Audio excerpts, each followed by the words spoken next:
Hello bachcho, let's see this question. The question says, gases are poor thermal conductors. Liquid have conductivities intermediate between solid and gases. Heat conduction can take place from cold body to hotter body. Question का 3 point है। पहला point कह रहा है कि gases के पास जो है वो पुअर गैसेज जो है वो पुअर थर्मल कंडक्टर है, मतलब अच्छा थर्मल कंडक्टर नहीं है। उसके बाद जो लिक्विड के पास कंडक्टिविटी है वो सॉलिड और गैस के बीच होता है। और तीसरा पॉइंट है जो हीट कंडक्शन का जो डायरेक्शन होता है या जो हीट फ्लो का डायरेक्शन होता है वो होता है कोल्ड बॉडी से हॉट बॉडी के तरफ। तो पहले तो इस क्वेश्चन का की कॉन्सेप्ट समझते हैं। इस क्वेश्चन के अंदर तीन अलग अलग की कॉन्सेप्ट होगा। और तीन अलग अलग क्यों? क्योंकि तीसरा ऑप्शन जो है इसमें डायरेक्शन ऑफ हीट का बात कर रहा है, दूसरा ऑप्शन में कंडक्टिविटी का बात कर रहा है, और तीसरा ऑप्शन पहला ऑप्शन में यहाँ पे कंडक्टर का बात कर रहा है। तो पहले तो अपन ये समझते हैं कि पुअर कंडक्टर थर्मल कंडक्टर कौन कैसा कंडक्टर होता है। तो देखो, अगर थर्मल कंडक्टर का बात करें, ठीक है, थर्मल कंडक्टर का, तो उसका ऑर्डर होता है सबसे ज़्यादा कंडक्टर, अच्छा कंडक्टर सॉलिड होता है, उसके बाद लिक्विड होता है, और फिर उसके बाद क्या होता है, उसके बाद होता है गैस। मतलब सबसे ज़्यादा थर्मल कंडक्टिविटी सॉलिड शो करता है, उससे कम लिक्विड और उससे कम गैस। उसके बाद जो लिक्विड का कंडक्टिविटी होता है, यहाँ से अपन कह सकते हैं कि सॉलिड से कम और गैस से क्या ज़्यादा। उसके बाद दूसरा की कॉन्सेप्ट जो आ गया वो आता है डायरेक्शन ऑफ हीट। अब देख क्या है कि कोई एक बॉडी है, मान लो कि उसका टेम्परेचर है टी ए, और कोई दूसरा बॉडी है उसका टेम्परेचर है टी बी।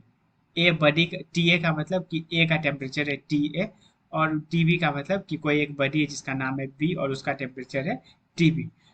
अब T A is equal to अपन ले लेते हैं 30 डिग्री सेल्सियस, और T B is equal to ले लेते हैं 25 डिग्री सेल्सियस। तो यहाँ पे देखो, यहाँ पे जो अगर दोनों बॉडी को किसी रस्सी के थ्रू या किसी धागे के थ्रू किसी रोप के थ्रू अगर एक दूसरे से कनेक्ट करेंगे, तो होगा क्या कि एक का टेम्परेचर घटेगा और दूसरे का टेम्परेचर बढ़ेगा, और इस टेम्परेचर घटना और दूसरे का बढ़ना को ही अपन हीट का डायरेक्शन दे देते हैं। तो होगा क्या कि जैसे ही दोनों बॉडी को एक दूसरे से रस्सी के थ्रू कनेक्ट किए, तो इसका टेम्परेचर 30 डिग्री वाला जो है ये घटने लगेगा, और जो ये जो 25 डिग्री वाला है ये बढ़ने लगेगा, और ये तब तक घटेगा और बढ़ेगा जब तक दोनों का टेम्परेचर बराबर नहीं होता है। तो ये अब घटेगा क्यों, ये बढ़ेगा क्यों? तो यहाँ पे कॉन्सेप्ट आता है हीट का।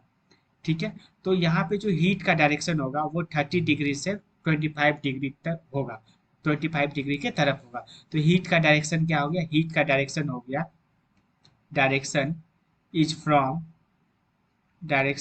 From higher temperature higher temperature to lower temperature lower temperature.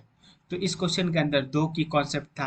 पहला की कॉन्सेप्ट ये था कि जो थर्मल कंडक्टर का ऑर्डर होता है वो सबसे ज़्यादा सॉलिड के पास होता है, मतलब सॉलिड सबसे ज़्यादा थर्मल कंडक्टिविटी शो करता है, उसके बाद लिक्विड और उसके बाद गैसियस। उसके बाद दूसरा की कॉन्सेप्ट आ जाता है कि हीट का डायरेक्शन क्या होगा, जो हीट फ्लो करेगा उसका डायरेक्शन क्या होगा। तो जो डायरेक्शन ऑफ हीट होता है वो higher temperature to lower temperature होता है, मतलब हाई टेम्परेचर से लो टेम्परेचर की तरफ फ्लो करेगा। तो अब आते हैं ऑप्शंस पे। पहला ऑप्शन कह रहा है कि gas are poor thermal conductor. हाँ, ये बात सही है, gas are poor thermal conductor because their molecule are far very far. ठीक है, तो पहला ऑप्शन सही है, पहला स्टेटमेंट सही है। अब आते हैं दूसरे स्टेटमेंट में। Liquid have conductivity intermediate between solid and gas. यहाँ से देखो, लिक्विड का कंडक्टिविटी क्या है? सॉलिड से कम है लेकिन गैस से ज़्यादा है, तो ये ऑप्शन भी सही है। उसके बाद तीसरा ऑप्शन कह रहा है कि heat conduction can takes place from cold body to hotter body. तो नहीं, ये ऑप्शन गलत है। क्यों गलत है?